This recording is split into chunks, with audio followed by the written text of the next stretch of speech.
Bienvenidos a Historias del Más Allá. Mi nombre es Luis, y este día los guiaré en un descenso a las profundidades, no solo de la tierra, sino del espíritu humano cuando es empujado al límite. Hoy nos aventuramos en la historia de la mina La Desdichada, un nombre que, como descubrirán, fue ganado a pulso, grabado con el sudor, la sangre y la cordura perdida de quienes osaron arrancar sus secretos a la montaña. Nuestra historia se centra en Tomás, un minero veterano, y en el joven Mateo, recién llegado al oficio, allá por la década de los 50, en una región montañosa olvidada por el progreso. La Desdichada no era rica en mineral precioso, pero sí en algo más, una opresiva sensación de antigüedad, como si la propia roca respirara con una paciencia milenaria.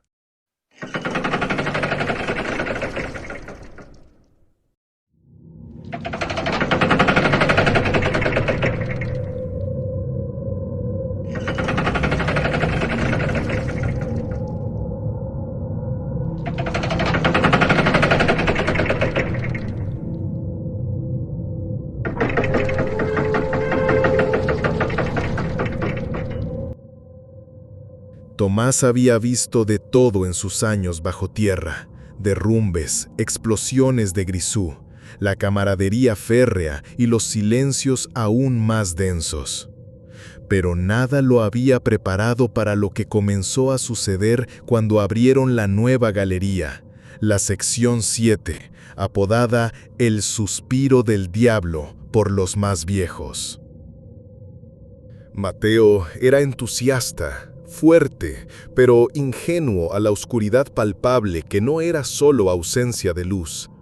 En sus primeras semanas, Tomás intentó inculcarle el respeto por la mina, no solo por sus peligros físicos. «La montaña tiene memoria, muchacho», le decía con su voz cascada, «y a veces recuerda cosas que es mejor dejar enterradas». El trabajo en la sección 7 era duro. La roca era terca, el aire viciado, y una extraña quietud lo envolvía todo, rota solo por el golpear de los picos y el chirrido de las vagonetas. Pero pronto, otros sonidos comenzaron a filtrarse. Al principio, eran casi imperceptibles. Un murmullo al borde de la audición, que los mineros atribuían al viento colándose por alguna grieta desconocida, o al cansancio jugando malas pasadas. Mateo fue el primero en mencionarlo. «Tomás», dijo un día, con la voz temblorosa mientras compartían un mendrugo de pan en la penumbra de sus lámparas, «¿no oyes como si alguien hablara muy bajo, justo al otro lado de la pared?» Tomás, curtido, negó con la cabeza, pero una semilla de inquietud se plantó en él. Él también lo había sentido, pero lo había descartado. No quería asustar al chico, ni admitir que algo en esa galería le erizaba el vello de la nuca. Los susurros se hicieron más persistentes.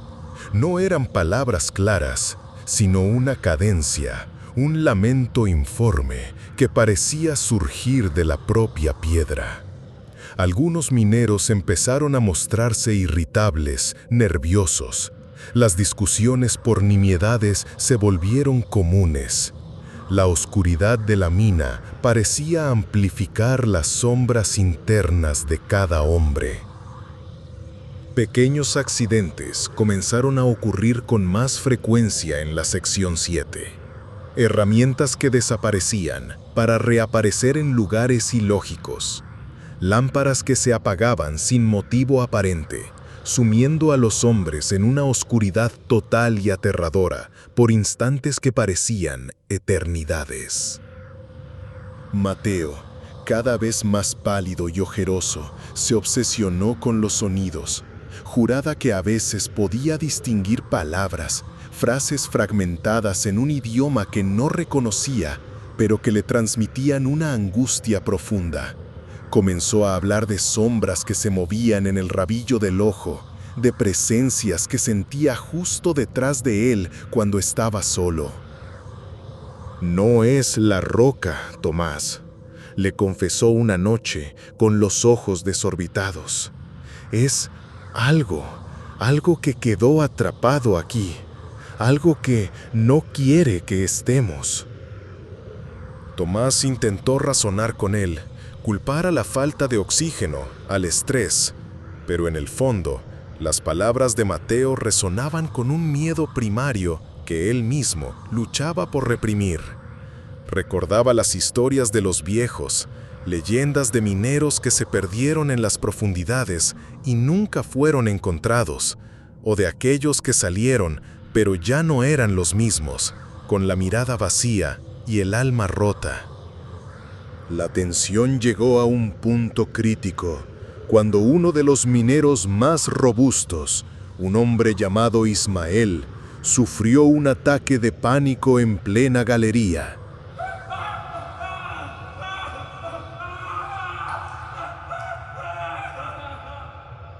Comenzó a gritar que las paredes se cerraban sobre él, que algo le agarraba los tobillos desde el suelo.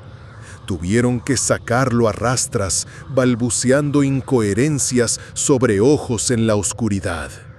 Ismael no volvió a bajar a la mina. El capataz, un hombre pragmático y rudo, desestimó todo como histeria de mineros. Ordenó seguir trabajando. La producción no podía detenerse.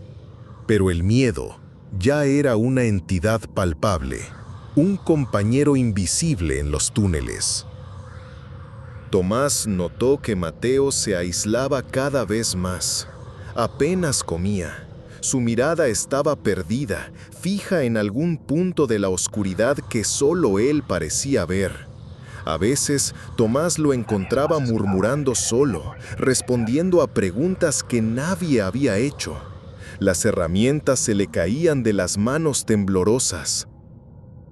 Una tarde, mientras trabajaban juntos, barrenando un frente de roca, la lámpara de Mateo parpadeó y se apagó.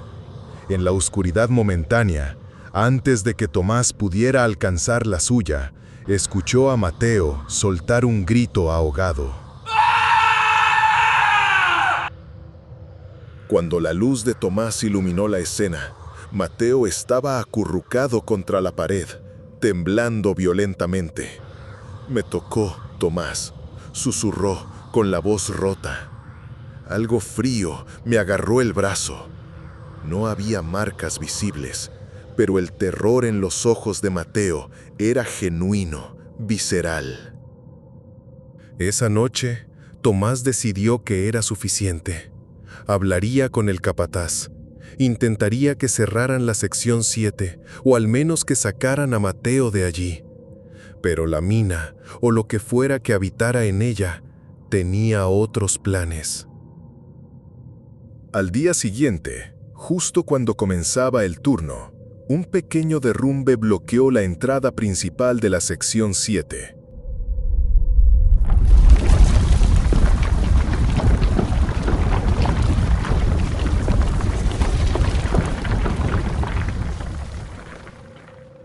Dejando a Tomás, Mateo y otros 3 mineros atrapados dentro.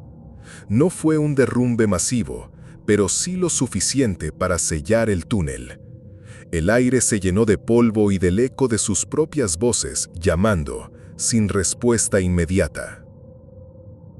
Las lámparas de carburo proyectaban sombras danzantes y monstruosas.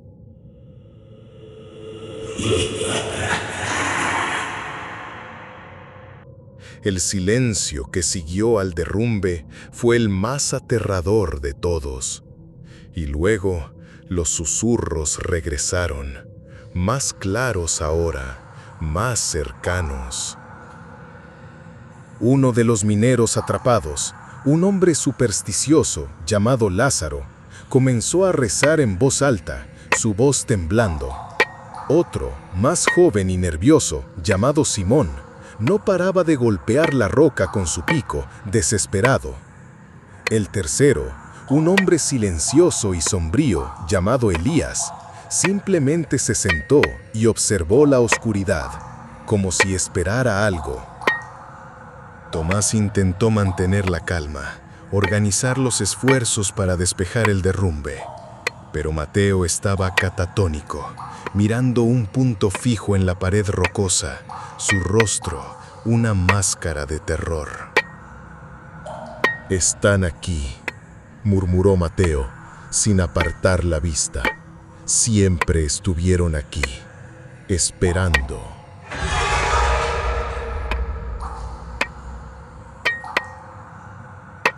Las horas se arrastraron, lentas y asfixiantes.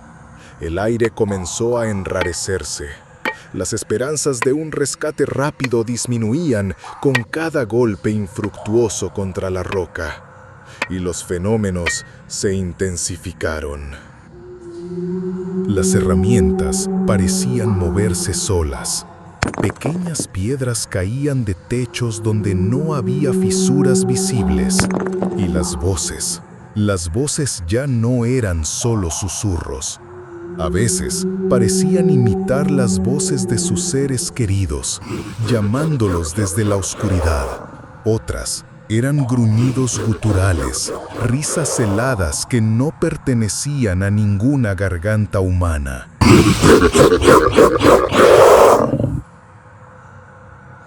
Simón, el joven nervioso, fue el primero en quebrarse por completo.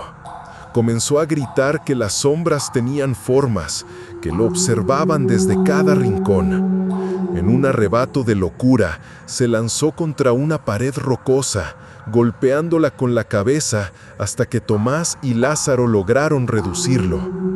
Quedó tendido en el suelo, sollozando. Lázaro, aferrado a su crucifijo, no dejaba de rezar, pero sus oraciones se volvían cada vez más frenéticas. Elías seguía inmóvil, su rostro impasible, lo cual resultaba aún más perturbador. Tomás se concentró en Mateo. Intentó sacarlo de su trance, pero el joven parecía haber cruzado un umbral del que no había retorno. Sus ojos seguían fijos, y una leve sonrisa, vacía y terrible, comenzó a dibujarse en sus labios. «Ellos me entienden, Tomás», dijo Mateo de repente, con una voz extrañamente calmada, casi melodiosa, que no parecía la suya. «No quieren el oro, quieren compañía. Están tan solos aquí abajo». Fue entonces cuando Tomás vio algo que heló su sangre. Por un instante, bajo la luz parpadeante de su lámpara, le pareció ver que la sombra de Mateo se alargaba y se distorsionaba de forma antinatural en la pared, tomando una forma vagamente humanoide, pero con extremidades demasiado largas, una cabeza demasiado grande. Cerró los ojos, lo atribuyó al agotamiento, al aire viciado. Pero cuando los abrió, la sombra había vuelto a la normalidad, aunque la sonrisa de Mateo era ahora más amplia.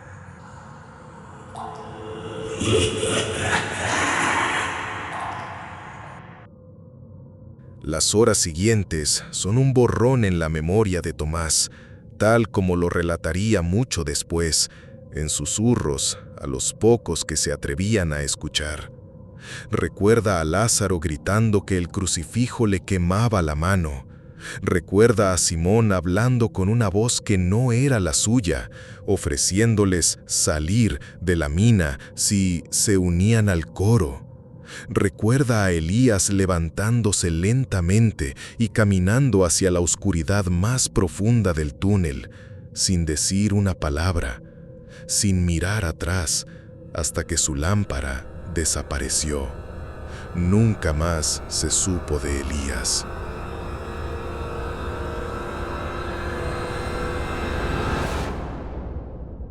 Finalmente, tras lo que parecieron días, los equipos de rescate lograron abrir un pequeño hueco.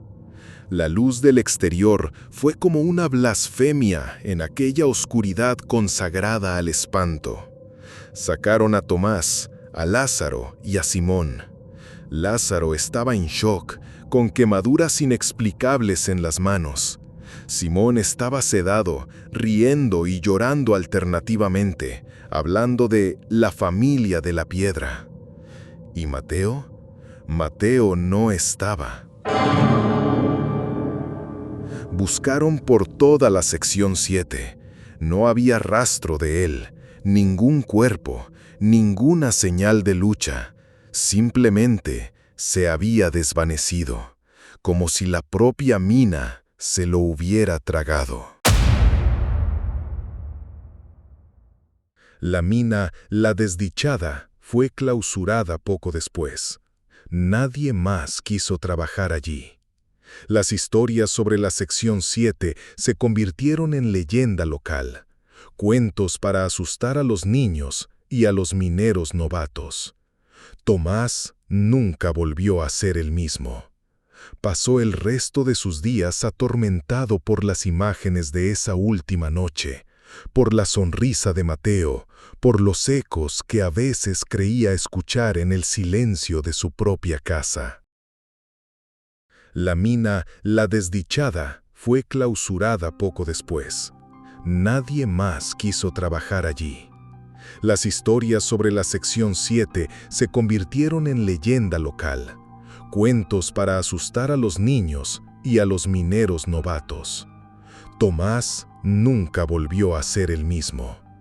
Pasó el resto de sus días atormentado por las imágenes de esa última noche, por la sonrisa de Mateo, por los ecos que a veces creía escuchar en el silencio de su propia casa.